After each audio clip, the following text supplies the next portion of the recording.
Why do the smartest, most obedient immigrants often end up trapped at the bottom? We're told that following the rules of a new country mathematically guarantees success. But game theory reveals a dark truth. Playing by a host nation's rules is fatal. When an empire invites you in, they are operating exactly like a rigged casino. They only invite you to the table if the math guarantees they will win. Look at the United States. Highly educated immigrants secure massive corporate salaries and obey laws. Economically, they thrive, but sociologically, they are completely locked out of high-status executive power. Why? Because the traits rewarded in school, extreme obedience, are the exact opposite of executive power. You played the game perfectly. You became a high-performing battery powering a rival empire. You gained money, but you completely surrendered your long-term, generational political leverage. So who actually wins the game of immigration? The groups who radically refuse to conform. The winning strategy is demographic cohesion. It means maintaining strict, unyielding in-group loyalty. It means preserving your religion and relying on birth rates rather than corporate promotions. Look at the massive demographic shifts currently unfolding across the map of Europe. Many migrant groups there do not seamlessly integrate into the mainstream corporate economy. But because they remain fiercely united with high birth rates, they execute a structural takeover. The native populations are rapidly aging, shrinking, and wasting energy playing the corporate game. The incoming groups are playing the biological game.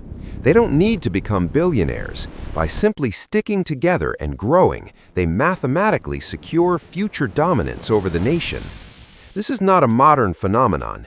Human history is a relentless cycle of population replacement. Thousands of years ago, agricultural farmers expanded into Europe, completely replacing native hunter-gatherers. Then, highly aggressive nomadic pastoralists arrived from the steppes and violently replaced those farmers. Whenever an elite population becomes comfortable and stagnant, energetic outsiders always eventually overwhelm them. So why do we believe in an open society where anyone can peacefully integrate? It is a massive historical anomaly, engineered by the United States after World War II. America needed massive amounts of cheap labor to rapidly industrialize a giant, empty continent. They heavily promoted this open society rule to extract the absolute best global talent. It was a strategy to brain drain rival nations and maintain absolute American economic hegemony. But it is inherently unnatural. 99% of humans naturally want to stay home. The idea of abandoning your homeland for individual wealth was engineered to feed the hegemon.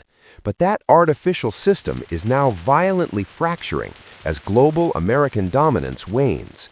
Nations are suddenly realizing they must strictly retain their own top human capital. The game is shifting rapidly back to the historical baseline of cohesive tribal dominance. We are returning to an era of severe demographic conflict between fiercely unified groups. In this new era, playing the obedient citizen of a foreign empire leaves you powerless. You will be politically marginalized and culturally erased by groups playing the biological game. Whoever dictates the rules of the game instantly controls the wealth, resources, and ultimate status. If you are not writing the rules, you are merely prey in someone else's casino. But weaponized immigration isn't the only way modern empires manipulate you. Subscribe to learn more about geopolitics.